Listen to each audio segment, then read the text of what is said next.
Boa noite a todos.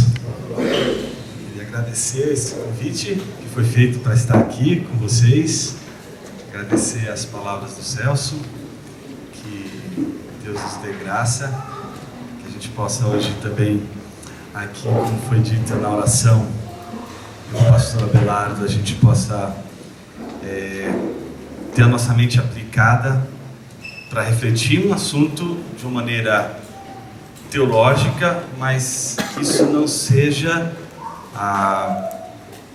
um impeditivo para também ouvir o que a palavra de Deus tem para o nosso coração, que possa trabalhar com nossa mente, possa trabalhar com nosso coração também. O assunto de hoje é um assunto interessante. Ele tematiza a idolatria de um ponto de vista, obviamente, teológico e bíblico, e eu não queria de forma alguma deixar aqui essa exposição sem a nota de rodapé inicial, que eu acho fundamental, dedicada, obviamente, ao estudo do Greg Beale. Você se torna aquilo que adora uma teologia bíblica da idolatria.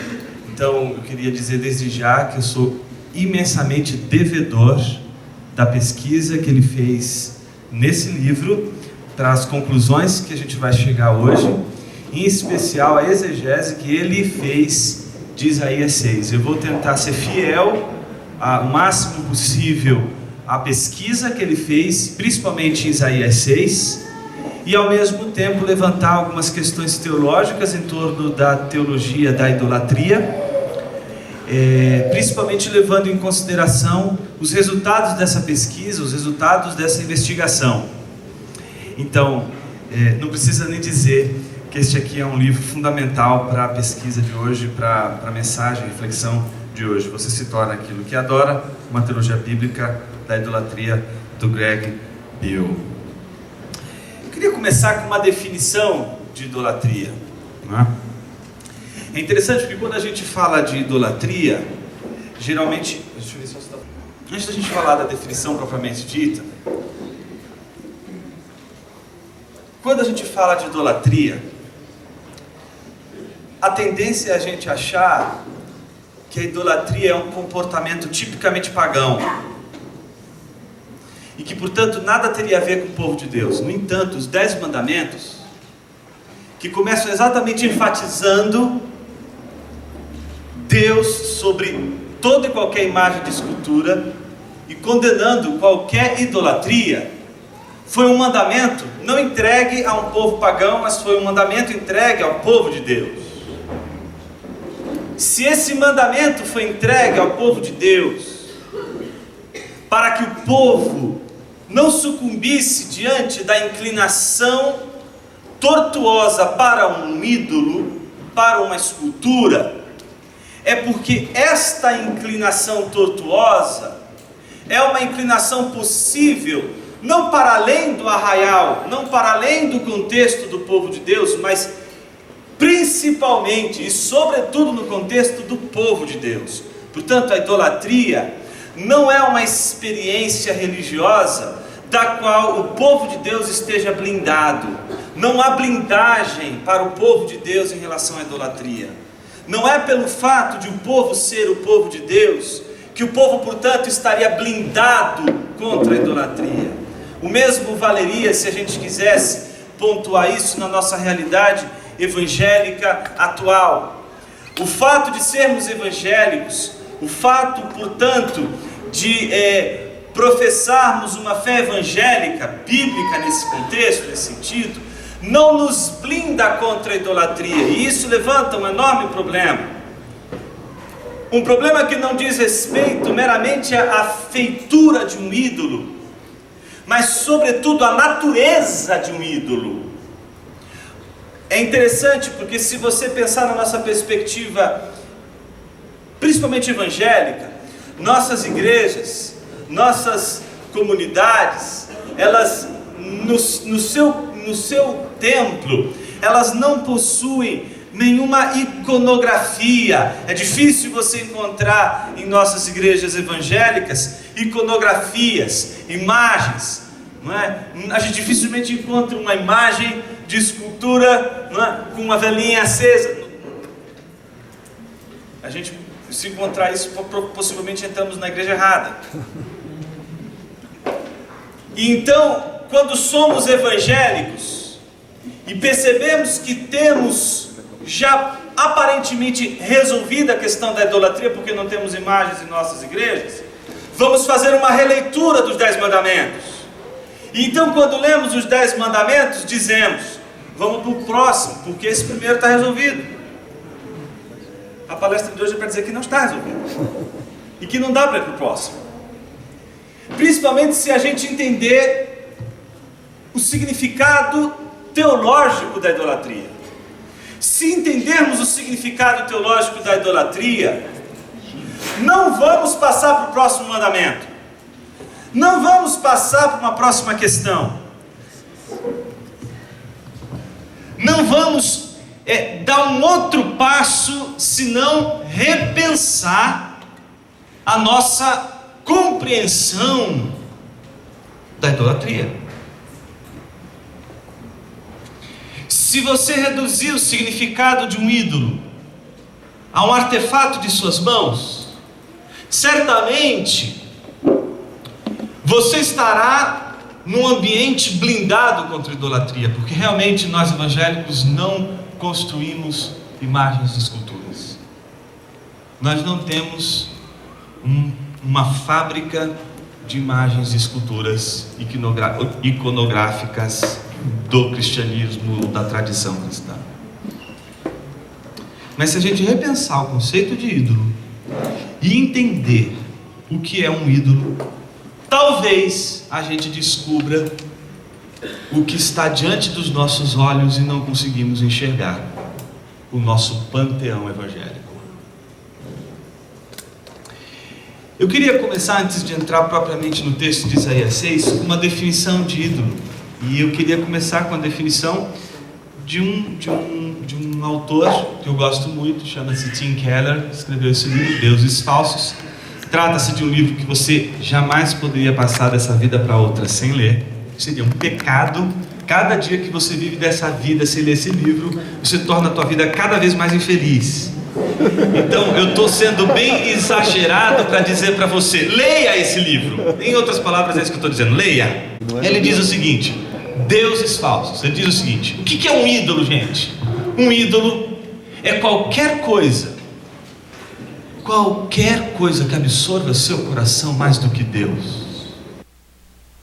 Santíssima sobre o ídolo, de que o ídolo, ele não é apenas um artefato de nossas mãos, de que uma compreensão bíblica do ídolo ou da idolatria, a partir de uma perspectiva bíblica, ela deveria nos conduzir, em primeiro lugar, a uma reflexão sobre a natureza de um ídolo. Portanto, um ídolo não é uma feitura, um artefato meramente confeccionado por nossas mãos. Ele é sobretudo um produto do nosso coração. O coração é o fabricante de ídolos. E com que o coração faz o ídolo? Com qual material o coração faz um ídolo? Qual seria a matéria-prima pela qual o coração manipula ao ponto de confeccionar um ídolo? Herman Doiverd, ele dizia que o coração do homem é uma fábrica de ídolos,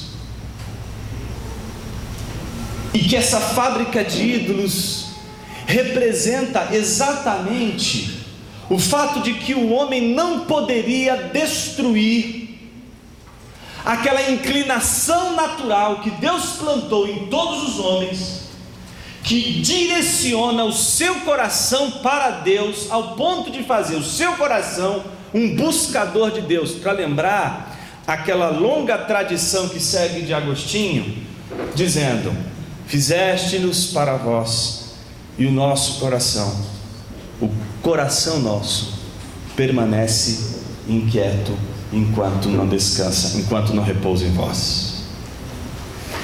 Então, o pecado, a queda, ela trouxe vários efeitos, seja para moral, para ética, seja para inteligência, para o aspecto mental e intelectual do ser humano. Mas não foi capaz de destruir esse direcionamento do coração para Deus, que Agostinho e Doiverd, mais recentemente, tenta apontar sobre a natureza do culto, a natureza do coração do homem, como uma disposição quase que natural, não, natural para Deus, como a do girassol, que naturalmente se volta para o sol. A ideia é de que fomos feitos por Deus de uma tal maneira que a nossa natureza é semelhante à de uma flecha. Por isso que Agostinho vai dizer: fizeste-nos para vós. A ideia do ad te, fexte nos ad te, em direção a Deus, como uma flecha dirigida para Deus, é a ideia do coração do homem estabelecido por Deus como uma inclinação para Ele.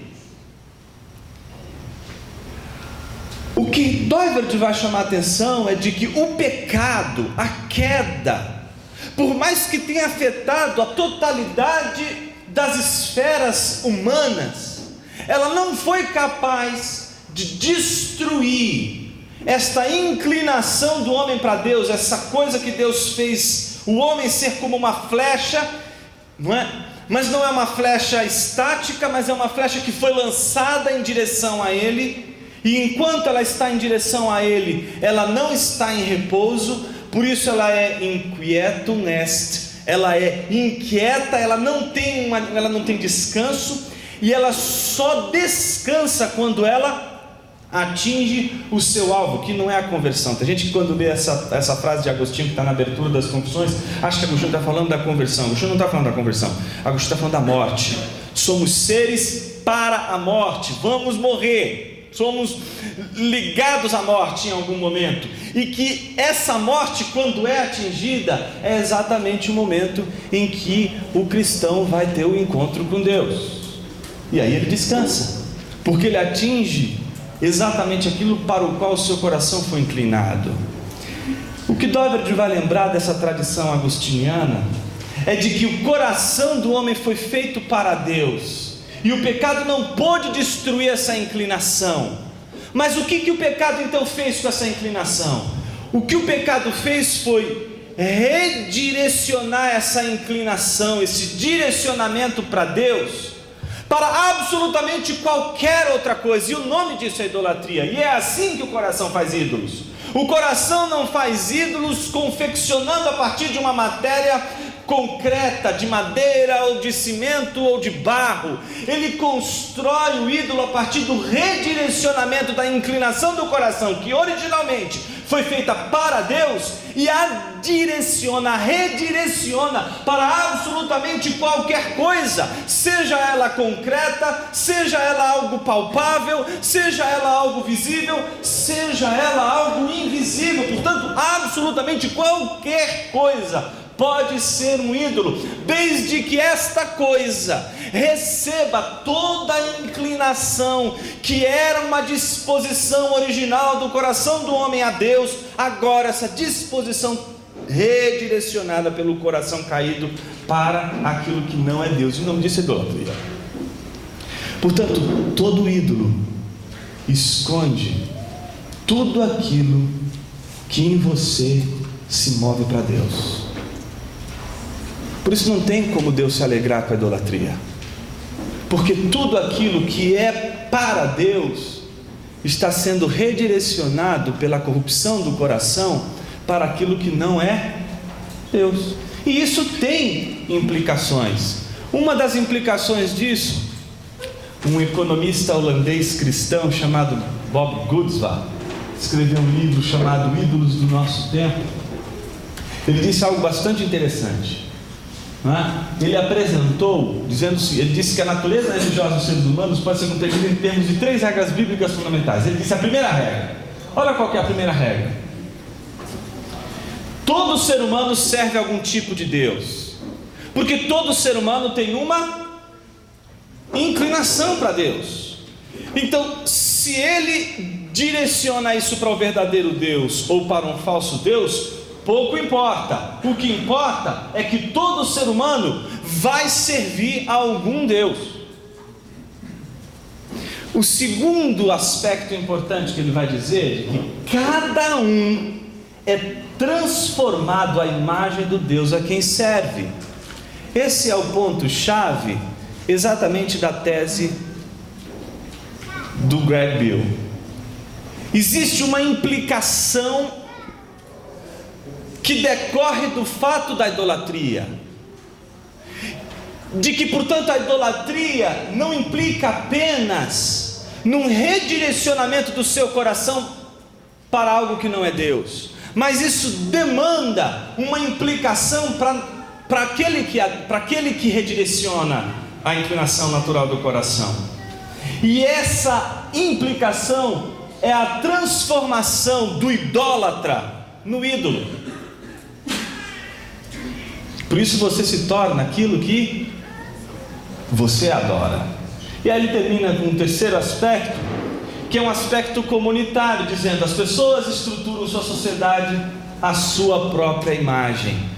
Ora, se a sua própria imagem é a imagem do ídolo que se cultua, então toda a sociedade ela está servindo a esse ídolo que nutre essa imagem, que é a imagem impressa do ídolo no idólatra. O próprio Tim Keller diz algo interessante sobre isso. Um ídolo é qualquer coisa que você diga no fundo do seu coração: se eu tiver isto, sentirei que minha vida tem sentido, e então saberei que tenho valor, estarei seguro e em posição de importância. Então note que você tem uma inclinação, essa inclinação é para Deus, essa inclinação para Deus que faz de Deus o sentido da tua vida. No entanto, a queda lhe potencializa o redirecionamento dessa inclinação para Deus para absolutamente qualquer coisa. E o que está no fundo desta coisa que se torna o alvo da sua inclinação? A salvação do teu coração. Todo ídolo guarda a promessa de salvação.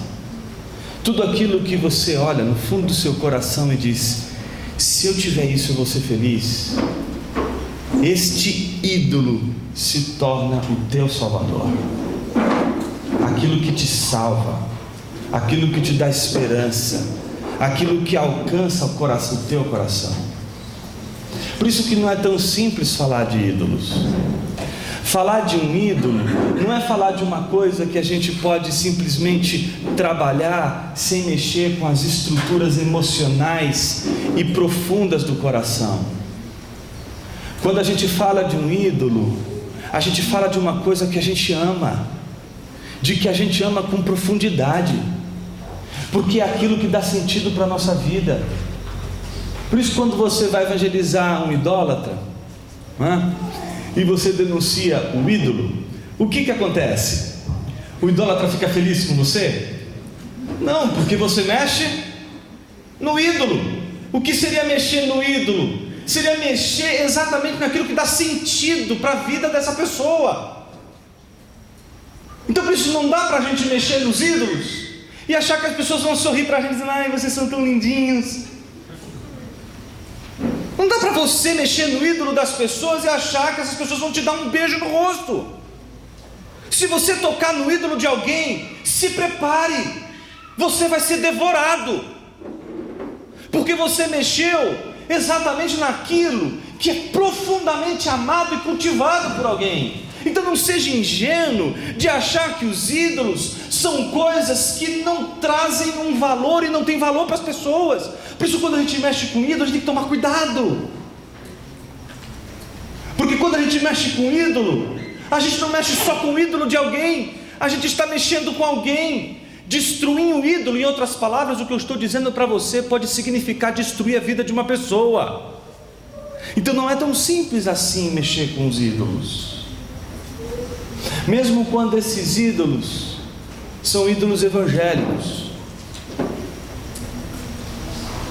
mesmo quando estes ídolos são realidades ou objetivos ou coisas que têm o seu valor, mas porque o nosso coração se inclina para elas quando deveria se inclinar para Deus, faz com que estas coisas tenham mais valor do que elas deveriam ter. E aí elas acabam não somente tendo o valor que elas deveriam ter, elas acabam tendo o valor de sustentação da nossa vida e da nossa existência. Nesse livro que a gente está trabalhando, que é o livro do Greg Bill, ele faz uma consideração que eu gostaria de usar como ponto de partida. Ele diz o seguinte: o problema de Israel era a adoração de ídolos, isso a gente sabe, vê isso com bastante clareza.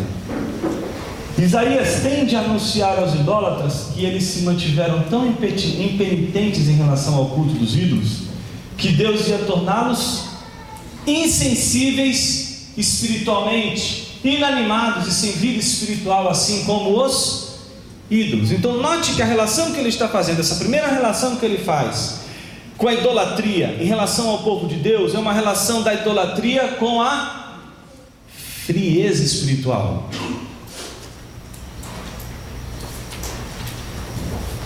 É óbvio que vai tratar da frieza espiritual.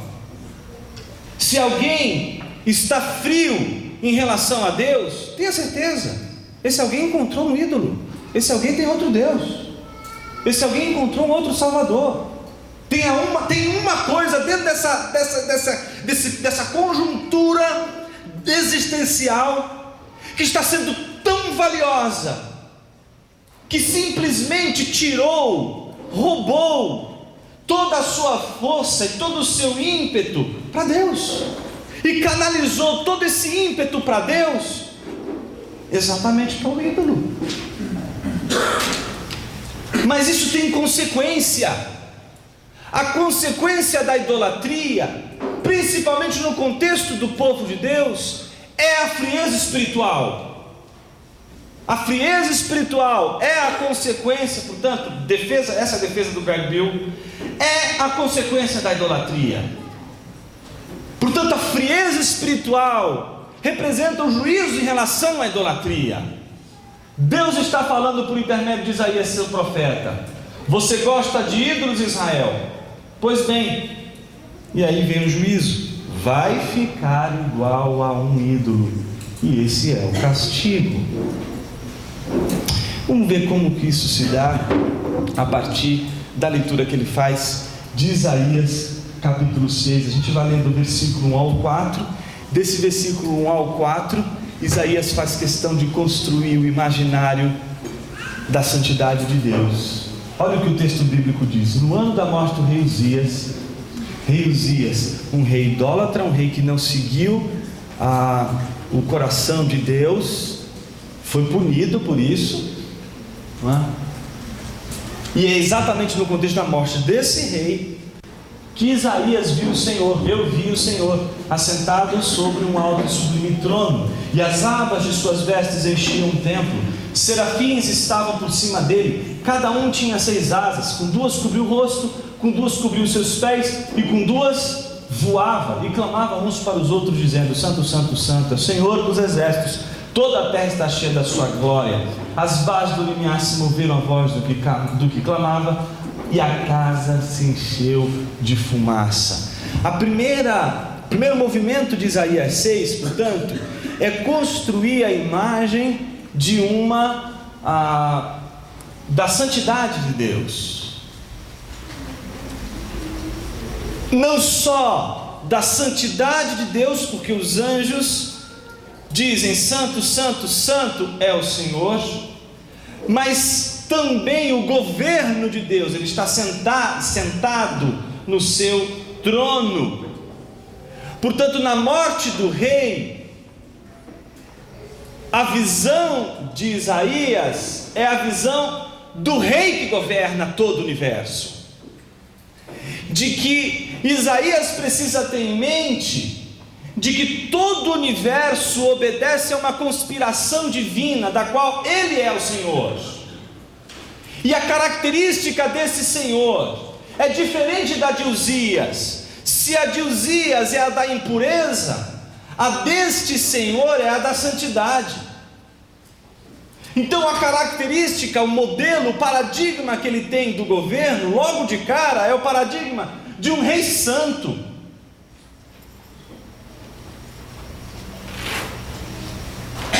O segundo movimento do texto, ele também é um movimento bastante interessante, porque se por um lado se reconstrói a santidade de Deus, por outro se reconstrói a imagem do pecador, que é Isaías, que é o profeta. Então disse eu: ai de mim, estou perdido, porque sou homem de lábios impuros, habito no meio de um povo de impuros lábios, os meus olhos viram bem o Senhor dos exércitos. Muita gente, quando lê essa passagem, acha que diz estritamente a palavrão, não é?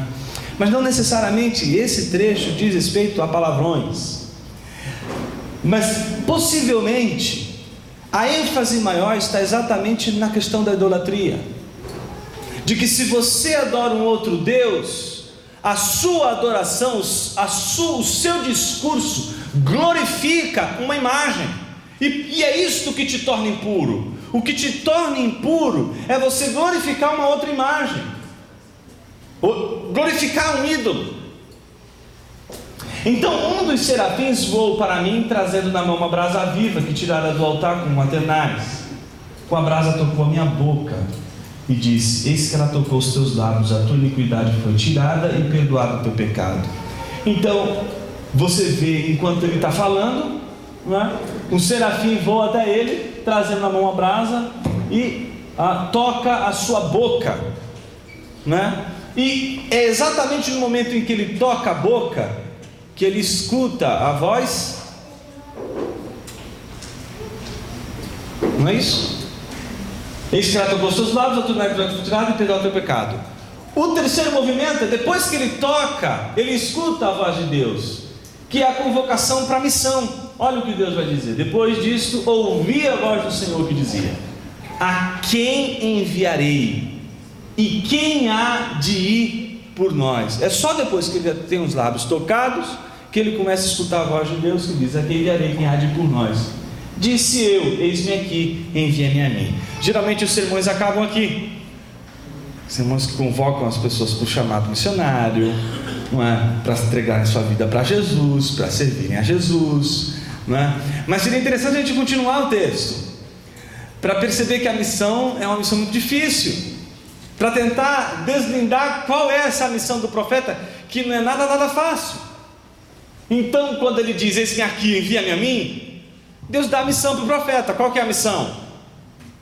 Vai, diz este povo: ouvi, e não entendais; vede, mas não percebais. Torna insensível o coração deste povo, endurece-lhe os ouvidos e fecha-lhe os olhos, para que não venha ele a ver com os olhos, a ouvir com os ouvidos e a entender com o coração, e se converta e seja salvo. Imagina, você quer ser um grande pregador e Deus te chama: eu quero fazer de você um grande pregador. Ah, Senhor, eis-me aqui, pode me enviar. Então você vai pregar e eles não vão te ouvir. Você vai pregar e eles não vão te entender. Qual é a pergunta que a gente faria logo em seguida? Para quê? Ainda bem que Isaías não fez essa pergunta, ele era mais santo que a gente. Mas a pergunta óbvia é essa: para que eu vou pregar? Se o que eu vou pregar eles não vão ouvir, se o que eu vou pregar eles não vão entender. A gente precisa dar uma pausa aqui e refletir com mais profundidade aqui, porque este é exatamente o ponto fundamental desse texto, no qual toda a exegese do Bill descobre o padrão da idolatria. Em nenhum momento a gente viu aí a palavra ídolo ou idolatria, não aparece a palavra aí. Para isso é preciso de um estudo que ele vai chamar de tipologia. Você estuda a linguagem, e essa linguagem, tal como foi falada em determinadas passagens, ela tem uma espécie de tema fundamental, que aparece essa linguagem, geralmente quando o assunto é esse. No caso, o tema da insensibilidade, o tema de não ouvir, de não enxergar, de não poder entender Deus, de não entender com o coração, é exatamente a linguagem usada no contexto em que o povo está sendo exortado por causa da idolatria. Segundo ponto importante dentro dessa passagem é de que ele é chamado para pregar para um povo que padece de elementos fundamentais do ponto de vista da sensibilidade para Deus. Eles vão pregar, mas qual é a dificuldade? Ele vai pregar, mas qual é a dificuldade do profeta? O povo é insensível, o povo está frio, o povo não está com condições de ouvir, nem condições de enxergar. Porque o que a idolatria provoca no povo de Deus é a frieza espiritual. Note a ênfase nos órgãos: ouvir, não é? Ver. Os elementos da sensibilidade estão inibidos, e isso tem várias razões. A primeira delas, o texto que a gente vai ver logo em seguida, ele é bastante revelador.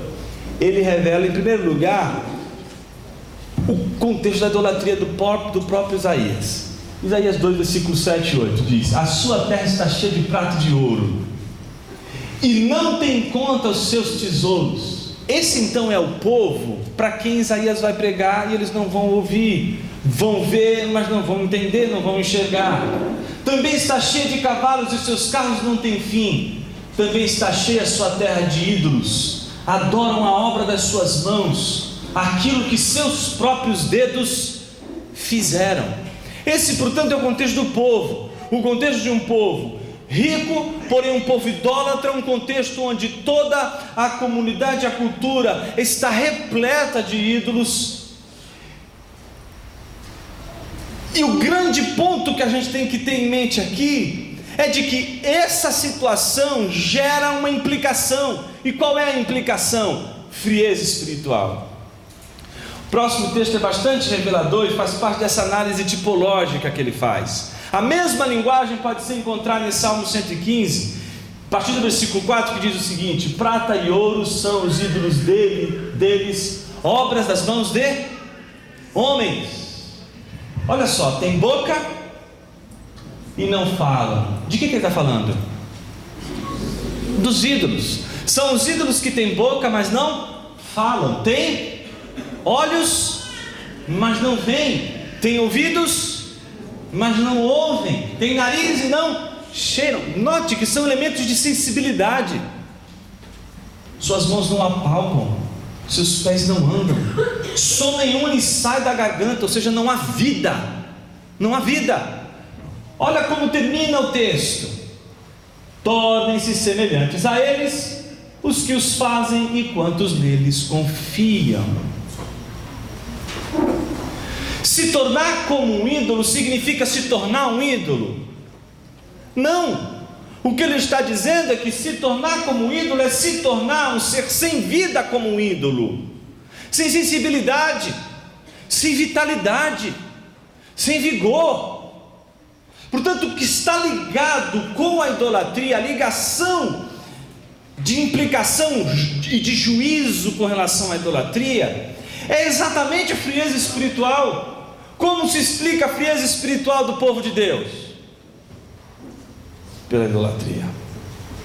Em algum momento o povo caiu em idolatria, e ao cair em idolatria, esse povo tornou o seu coração insensível para Deus. E a pergunta é: como falar para um coração idólatra? Como falar para um coração que está entregue a um ídolo? O próximo texto também é bastante revelador. Jeremias 17.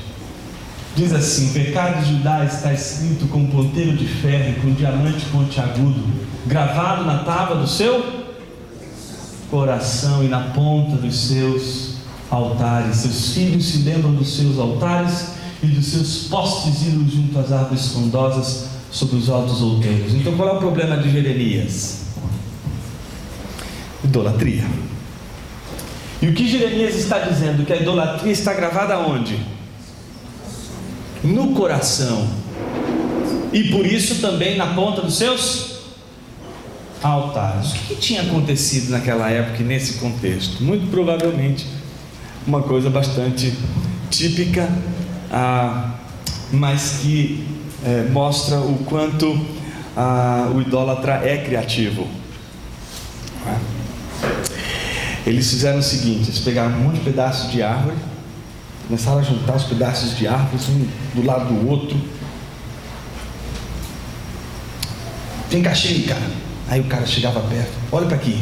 Aí ele olhava: rapaz, o que é isso? Não, o que você acha disso aqui? Cara, não sei o que é isso. Sei lá o que é isso. Parece com alguma coisa do céu? Não. Parece com alguma coisa da terra? Não. Você tem certeza que não é semelhante a nada do céu e nada da terra? Não, cara, não parece com nada, não sei o que é isso. Bom, então isso aqui a gente pode adorar, porque Deus disse que a gente não poderia construir nenhuma imagem que fosse semelhante a algo do céu e a algo da terra. Isso não parece nem com nada do céu e nem com nada da terra. É por isso que nesse texto Deus vai dizer que enganoso e desesperadamente corrupto é o coração. Mas é justamente nesse texto que a gente vai encontrar a passagem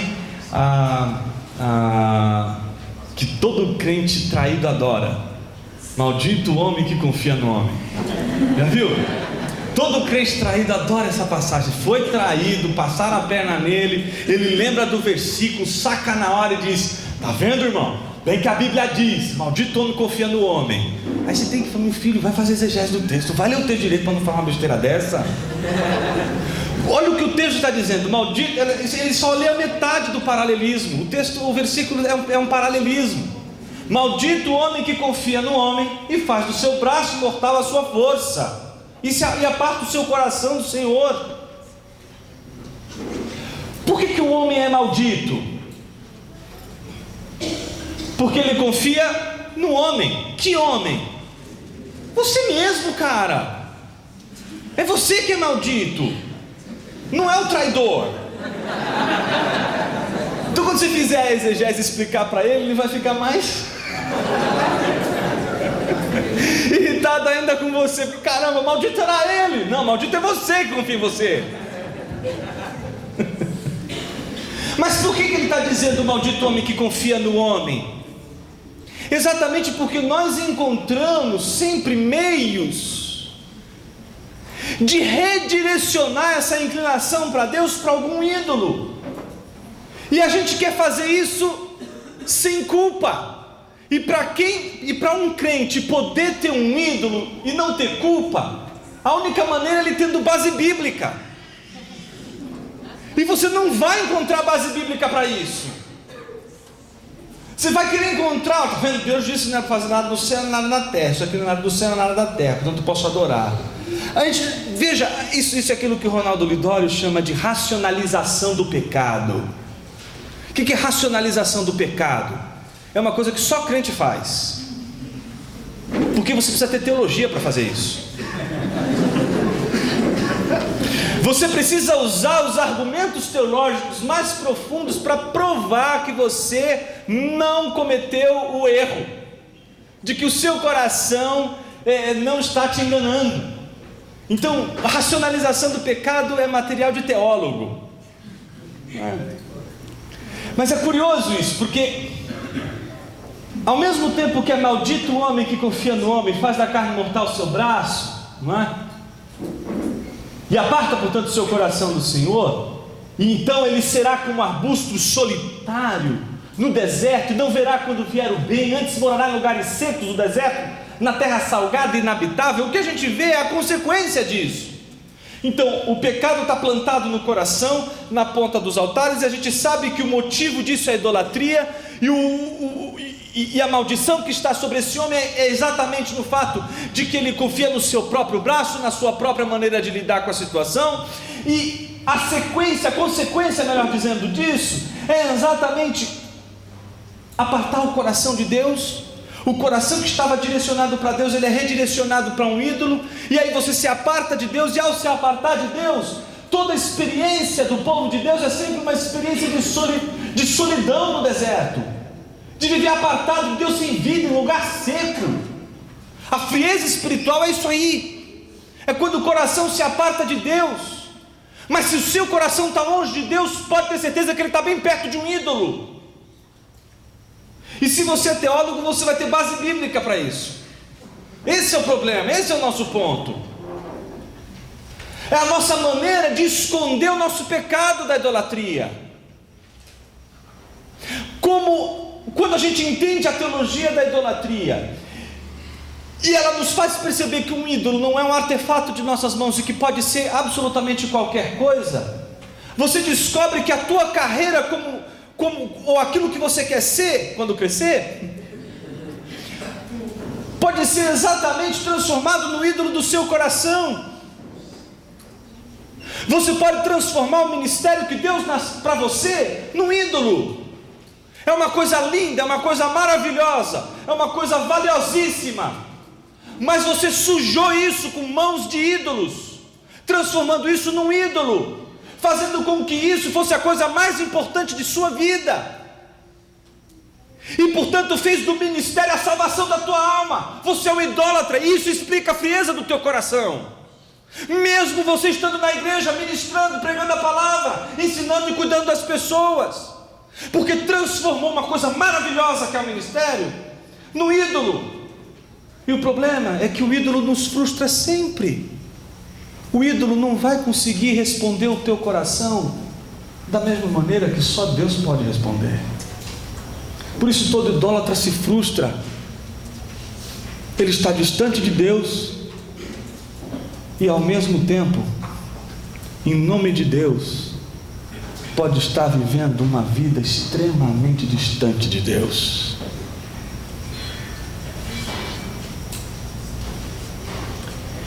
O contraste está logo na visão do homem bendito. E o que seria o homem bendito?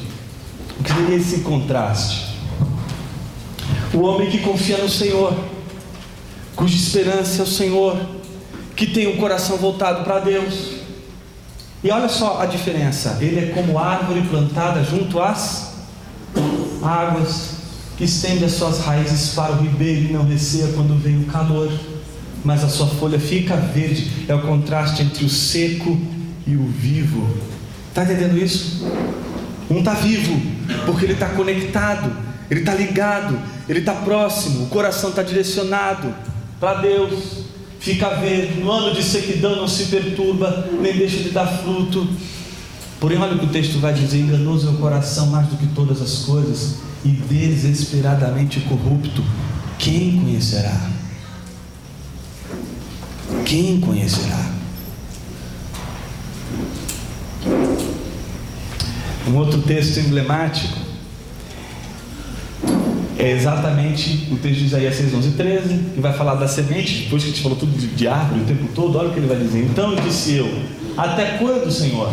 Ele respondeu: até que sejam desoladas as cidades e fiquem sem habitantes, as casas fiquem sem moradores, a terra seja de todo assolada. Qual é a imagem que Isaías está construindo na tua mente agora?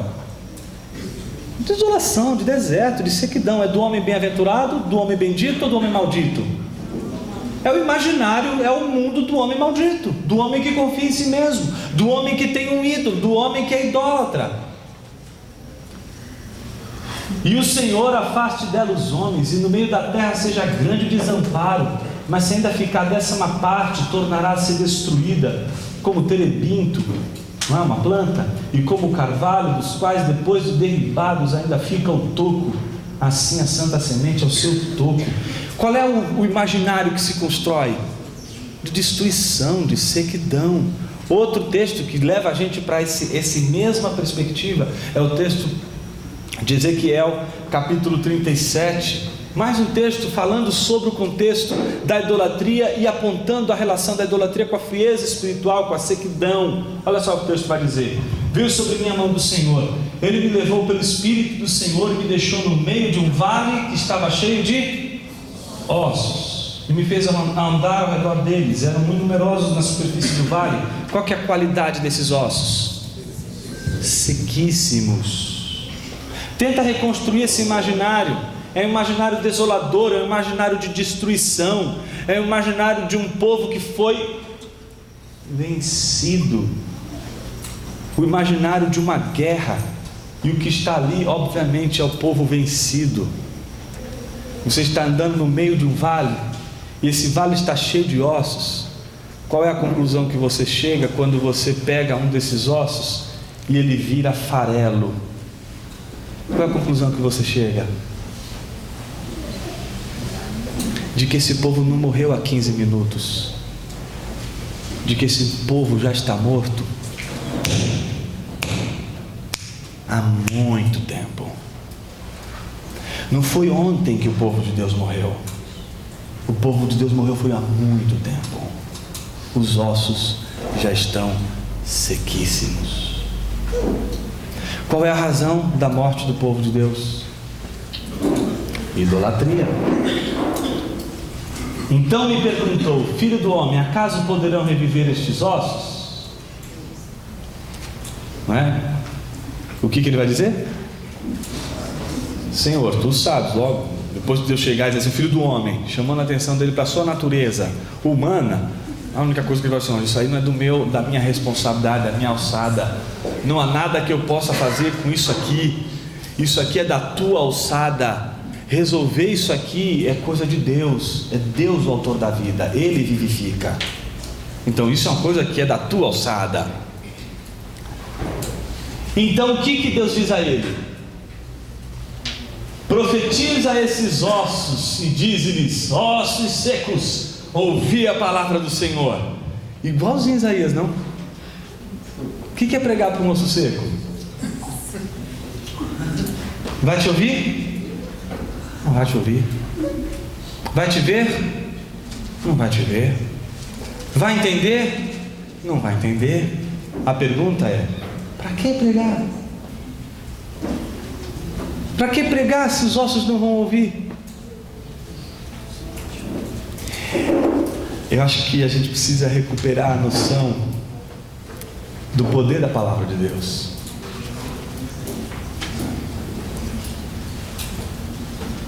Quem acredita que Deus criou este universo falando, jamais poderia duvidar da sua palavra trazer vida a mortos. Uma vez eu fiz com a minha filha um sermão na igreja, e era para falar sobre esse texto, e eu fui no parque com ela, e a gente pegou folhas secas e pedra. Domingo as pessoas chegaram na igreja e dava uma folha seca e uma pedra. Não era campanha, nada disso não, irmão. Fica tranquilo. Os irmãos estavam dando bem o dízimo. Olha o veneno.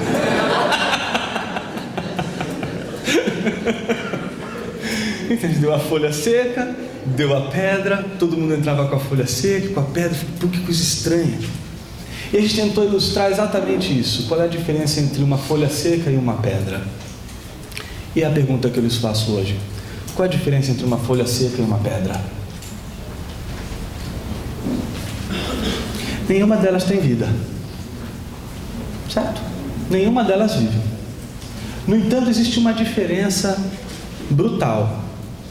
Uma delas já viveu, tá certo? Uma delas já viveu. Uma delas não só viveu, como foi feita para viver. Pedras não foram feitas para viver. Avivamento não é coisa de ímpio. Avivamento é coisa de regenerado. Avivamento é coisa do povo de Deus. A ação de Deus trazer vida a uma espiritualidade que se perdeu, que morreu, é uma ação de Deus para o seu povo. É para quem é folha seca e não para quem é pedra. A folha seca, o osso seco, a insensibilidade, ela é e representa a realidade de um povo que foi derrotado por causa da idolatria. E por que esse povo foi derrotado por causa da idolatria? Porque ao transformar absolutamente qualquer coisa em um ídolo, ao transformar em ídolos aquilo que foi adorado, se tornou o referencial espiritual deste povo, dessa pessoa. E o que acontece quando a gente faz isso? A gente se torna como um ídolo. E como é um ídolo? Insensível, frio para Deus, não tem sensibilidade para Deus, e toda a sua sensibilidade está direcionada para o ídolo. Qualquer coisa pode ser um ídolo. Se você faz, por exemplo, do trabalho a coisa mais importante da tua vida, você está diante de um ídolo. Mas sabe qual é a complexidade disso? É que talvez você esteja pensando assim: Jonas, então eu preciso destruir esse ídolo. Então, destruir o ídolo seria destruir o trabalho. E eu diria para você: não é destruir o trabalho. Porque o problema, quando a gente estuda a teologia bíblica da idolatria, o que a gente descobre é que o problema não está na coisa que está sendo idolatrada. O problema está no coração do homem, que pega toda essa inclinação que foi dada para Deus e direciona para o que não é Deus.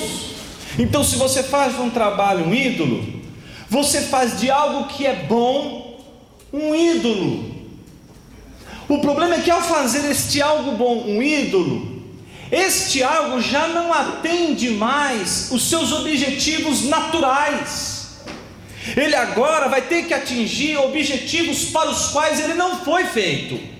O trabalho não foi feito para salvar a tua alma. O trabalho não foi feito para salvar a angústia do teu coração. Por que você é capaz de demandar a maior parte do seu tempo no trabalho?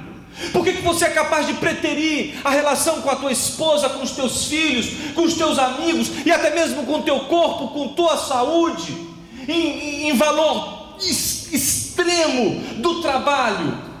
O que faz você acreditar que o trabalho vai tirar de dentro de você essa angústia do nada que está aqui dentro de você? O que faz você acreditar que o trabalho vai fazer com que essa dor aqui dentro do seu peito suma e você faça entender, faça você acreditar que de fato você vale a pena, que a vida vale a pena? O que faz você acreditar que o trabalho guarda em si a esperança de salvação do teu coração, dessa ausência de sentido que o teu coração se encontra? Por isso, todas as vezes que você faz do trabalho um ídolo, o trabalho sofre, porque o trabalho não consegue dar para você aquilo que só Deus te dá. Você pode fazer, por exemplo, de uma pessoa, de uma esposa, de um esposo, de um filho, de um pastor, um ídolo. Qual é o problema disso? O problema é que ao você fazer de uma pessoa um ídolo,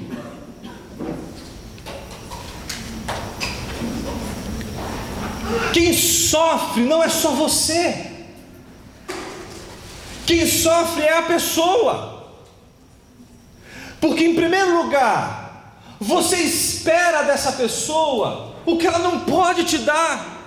Por que você acredita tanto que essa pessoa vai resolver a angústia do seu coração? Por que você acredita tanto que essa pessoa vai resolver esse problema interno que está dentro de você, que é essa ausência de sentido?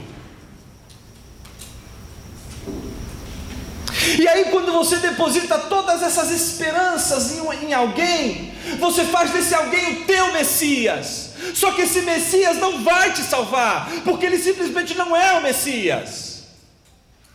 E o problema dele é que ele quer fazer você feliz. Só que ele não pode te fazer feliz com aquilo que ele pode fazer, porque para te fazer feliz ele precisaria ser Deus e ele não é. Então, quando você dá um beijo num filho, Mas esse filho já não é mais apenas um filho, ele é um ídolo.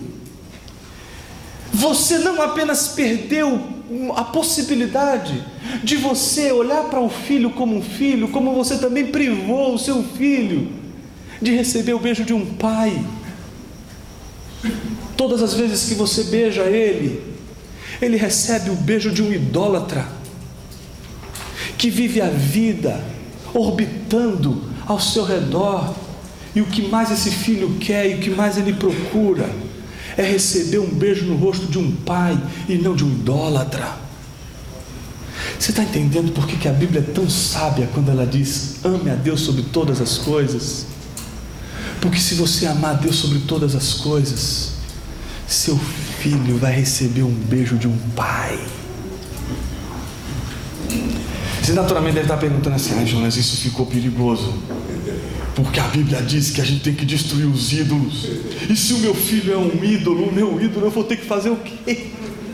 Eu vou destruir meu filho? Não faça isso, não é isso que eu estou dizendo. Você entendeu tudo errado se você for lá detonar o seu filho. Não é isso. Sabe onde está o teu problema? Não é no teu filho, mas no teu coração. E aí você me pergunta: Jonas, eu com uma marreta eu detono um ídolo que eu construí com as minhas mãos, mas como eu destruo o ídolo do meu coração? Como é que você destrói o ídolo do teu coração, quando o ídolo do teu coração é o movimento do teu coração em direção a uma pessoa ou a um trabalho?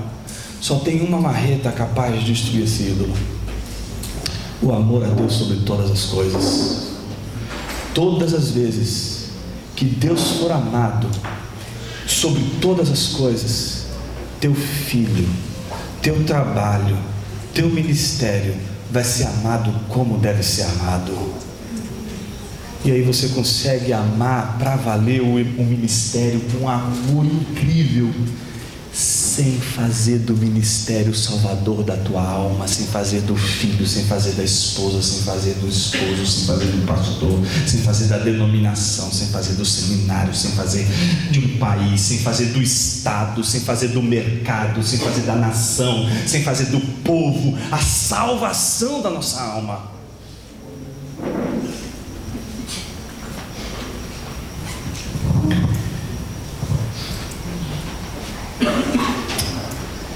Ezequiel 37 diz: profetizei como ele me ordenara, e o Espírito entrou neles, e viveram, e se puseram em pé um exército sobremodo numeroso. E então me disse: filho do homem, estes ossos são toda a casa de Israel. Eis que dizem: os nossos ossos se secaram e pereceu a nossa esperança, estamos de todos terminados. Portanto, profetize e diz-lhes: assim diz o Senhor Deus: eis que abrirei a vossa sepultura e vos farei sair dela, ó povo meu, e vos trarei a terra de Israel. Sabereis que eu sou o Senhor quando eu abrir a vossa sepultura e vos fizer sair dela, ó povo meu. Porém em vós o meu espírito vivereis, e vos estabelecerei na vossa própria terra. Então sabereis que eu, o Senhor, disse isto e o fiz, diz o Senhor. Então, onde está a salvação da idolatria? Na adoração a Deus sobre todas as coisas. Todas as vezes que o nosso coração é direcionado para Deus, os ídolos caem. O ídolo do coração só cai quando o nosso coração está inclinado para Deus, como o girassol que se inclina para o sol, obedecendo a natureza do coração.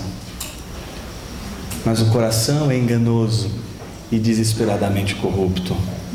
Às vezes o coração quer um Deus que possa tocar, que possa manipular, que possa controlar. Mas quando o nosso coração se volta para Deus, a gente se volta para a experiência de ser controlado, de ser feito, de ser conduzido, de ser dirigido. E isso nenhum ídolo é capaz de fazer. Todos os ídolos são manipuláveis, mas Deus não é manipulável por ninguém.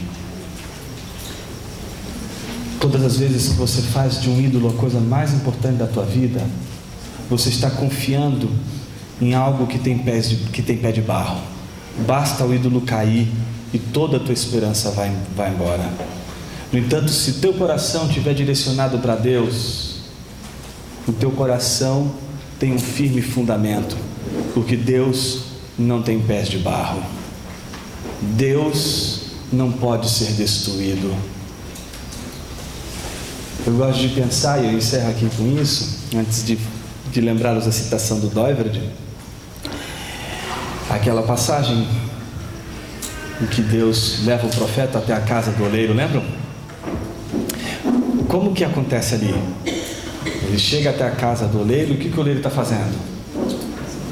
Ele está entregue a sua obra sobre as rodas, não é?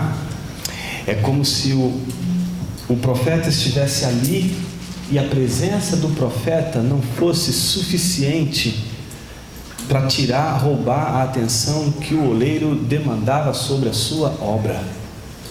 E essa é a natureza do oleiro. A natureza do oleiro é a natureza da criação. Ele cria a sua obra com uma perfeição e com uma atenção e com uma perícia incrível. Você já tentou conversar com alguém que de repente aconteceu alguma coisa e esse alguém perdeu a atenção de você e você continua falando, você percebe que a pessoa não está te ouvindo? Percebeu isso já ou não? Aí você chega e está falando, ele fala: fulano, eu estou falando com você, não é? Já viu isso? Aí falou: cara, desculpa, é que eu perdi a atenção. Geralmente quando acontece isso, se a gente está fazendo alguma coisa, desmancha tudo. Esse tipo de risco o Supremo Oleiro não corre. Ele não sofre de imperícia, nada rouba a sua atenção. Ele é perfeito na sua maneira de agir. A sua criação e o produto de suas mãos é perfeito. Nada rouba a sua atenção, porque essa é a natureza do Criador. Mas o texto também fala da natureza do barro. Qual que é a natureza do barro? E como o barro que ele fazia se lhe estragou em suas mãos. Note que o profeta observa não é que o oleiro perdeu a atenção e aí o barro se desfez. O que causa admiração do profeta é que o oleiro é perito, nada rouba a atenção dele, e é por isso que o que ele nota é que o barro se estraga. Se a natureza do oleiro, que é a natureza da criação perfeita, perita, a natureza do barro é a natureza da queda, é a natureza da destruição, é a natureza da corrupção. É da natureza do barro se estragar. E todas as vezes que a gente constrói um ídolo, a gente se estraga. Todas as vezes que a gente encontra alguma coisa mais importante na vida do que Deus, a gente se estraga. E a grande pergunta é: e agora? Sou um barro estragado. O que acontece? O problema não é esse. A tua natureza sempre será uma natureza destrutiva. Porém, a tua natureza jamais será capaz de fazer o maior mal da tua vida. O maior mal que você poderia fazer, você não é capaz de fazer. Por isso você não pode ser tão mal assim.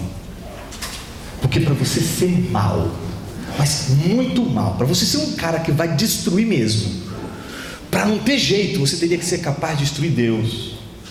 Como você não é capaz de destruir Deus, você não é capaz de fazer o maior de todos os males contra você mesmo. Por isso, enquanto você for barro estragado, a pergunta fundamental é: onde você está estragado? E a Bíblia diz que o barro estava estragado nas mãos do oleiro. E aí o barro estragado nas mãos do oleiro não conhece só a sua natureza destrutiva e não somente a natureza criadora do oleiro, mas ele conhece a segunda natureza do oleiro, que é a natureza redentora. Ele faz outro barro, ele insiste, segundo lhe apraz, segundo a sua vontade. Quando Deus fala com o profeta, ele diz: olha, posso fazer com o meu povo o que o oleiro fez com esse barro? A grande pergunta é: o que? Insistir. Então eu acredito que de todas as nossas maneiras a gente é capaz de destruir instâncias e situações maravilhosas que a gente pode viver. Mas a gente está lidando com um Deus que possui uma natureza redentora. E quem acredita num Deus redentor, acredita que é possível vencer a frieza espiritual que resulta da idolatria. Herman Doivert, e eu concluo com essa citação, ele diz, lá no Crepúsculo do Pensamento, um livro que você não poderia naturalmente passar dessa vida para outra escrever, ele diz algo interessantíssimo. Ele diz assim: se nosso coração se encontra plenamente cativo à autorrevelação de Deus como o Criador, não mais podemos imaginar que exista uma zona neutra e segura para além de Deus. Essa é a diferença fundamental entre o Deus vivo e os ídolos, que se originam da absolutização daquilo que tem uma existência apenas relativa e dependente. Se você tem um ídolo, você está diante de algo que, para existir, depende de Deus. Até os ídolos do teu coração dependem de Deus para existirem. Que Deus abençoe a todos.